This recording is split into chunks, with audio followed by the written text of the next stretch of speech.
ఎలాగైతే దేవుని బట్టి కలిగించబడ్డాయో, మానవుడు అన్న మనము కూడా దేవుని బట్టి కలిగామని బైబిల్ చెప్తూ ఉంది.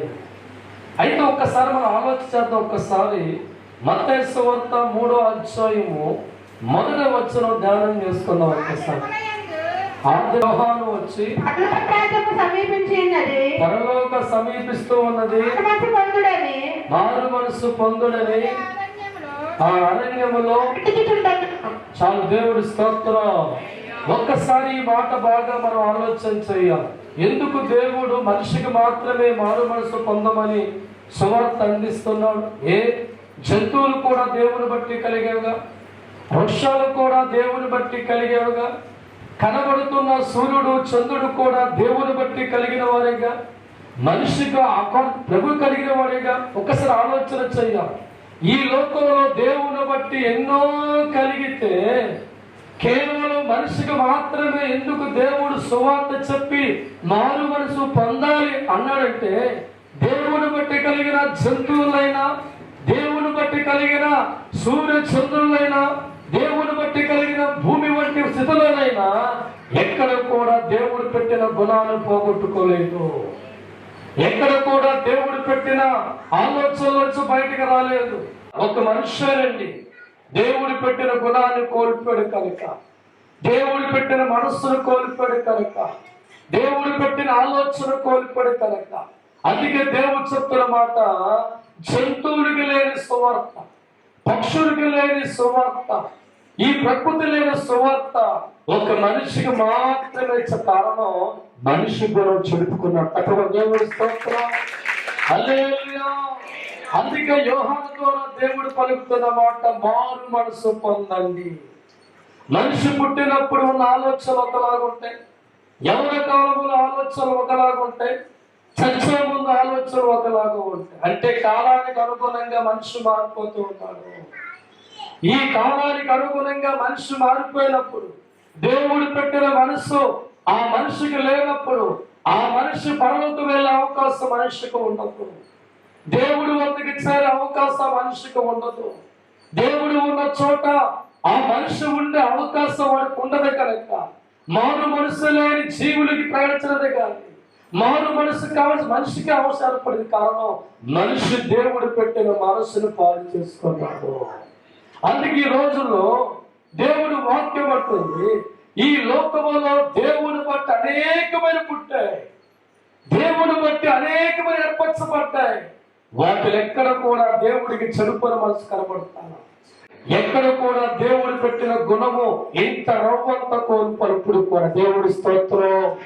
మనిషి ఒక్కడే దేవుడు పెట్టిన మనసు పాడు చేసుకున్నా, దేవుడు పెట్టిన ఆలోచన పాడు చేసుకున్నా, దేవుడు పెట్టిన గుణాన్ని పాడు చేసుకున్నా. అందుకే పాడైపోయిన జీవితాల్లో మరలా ప్రభు వద్దకు చేర్చబడాలంటే, పాడైపోయిన మానవ జీవితం మళ్ళా దేవుడు చేర్చబడి ఎట్టిగా మారాలంటే, దేవుడు ప్రకటిస్తున్న ప్రకటన సువార్త, మారు మనసు పొందండి. దేవుడి స్తోత్రం. అంటే డబ్బు కోసం పరిగెత్తేవాడుగా ఉండడం, బంగారం కోసం పరిగెత్తేవాడుగా ఉండడం, ఎవరి దగ్గర దోచుకోని ఆలోచన వారికి ఉండదు, ఎవరిలో తిట్టాలు కోరిక వారికి ఉండదు, అసూయ గాని, కోపము గాని, ద్వేషము గాని ఎక్కడ ఉండక వాడు ఒకే కోరిక, మా అమ్మతో ఎల్లప్పుడూ ఉండాలి. చిన్నపిల్లవాడు ఇప్పుడు కూడా తల్లినే చూసేవాడిగా వారి జీవితం ఉంటుంది. తల్లితోనే ఉండాలో కోరిక వారి జీవితంలో ఉంటుంది.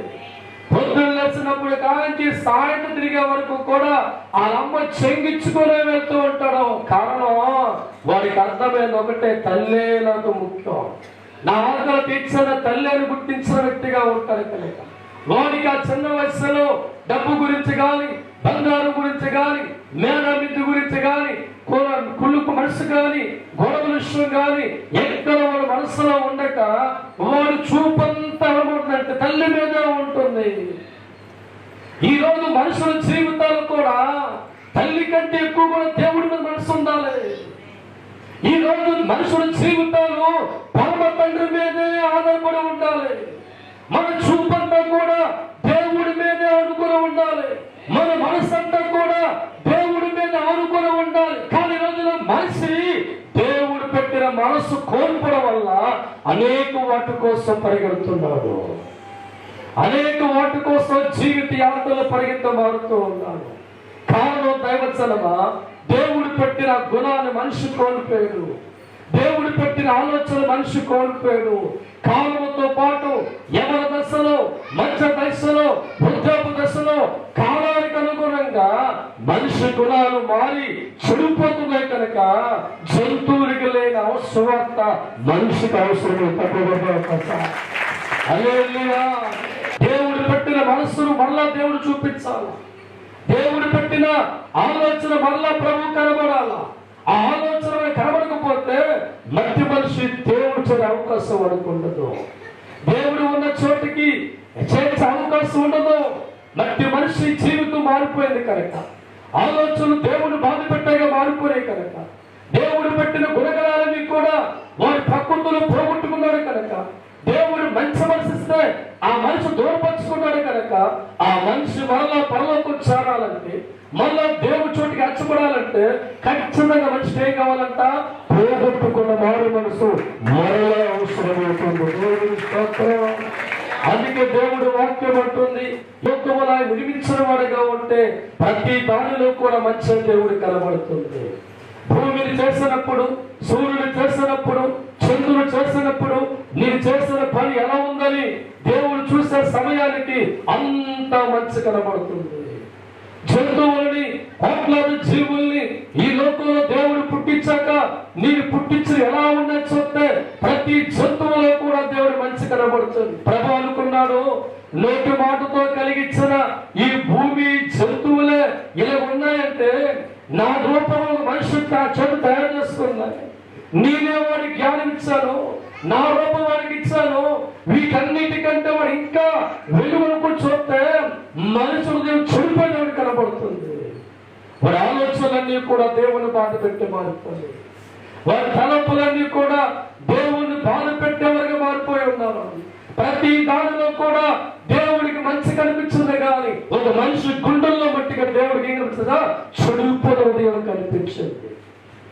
వారి తలంపులన్నీ ఎల్లప్పుడూ కూడా పాపముతో ఉన్నాయని, వారి తలంపులు ఎల్లప్పుడూ కూడా దేవుడికి దూరంగా ఉన్నాయని, వారి తలంపులు ఎల్లప్పుడూ కూడా దైవచిత్తం తప్పి వెళ్ళిపోరని దేవుడికి కనిపించిన జనాన్న ఆయన దుఃఖపడ్డాడు. కారణం చెడిపోయిన హృదయాలు కలిగిన వాడు దేవుడు చెంతకి చాచబడ్డాడు కనుక, వచ్చేస్తాడు కనుక నీ మీద ప్రేమ చావక నిన్ను వదులుకునే మనసు దేవుడికి లేక సువార్తకు పదాన్ని లోకంలో పంపించి పలుకుతున్న మాట మారు మనసు.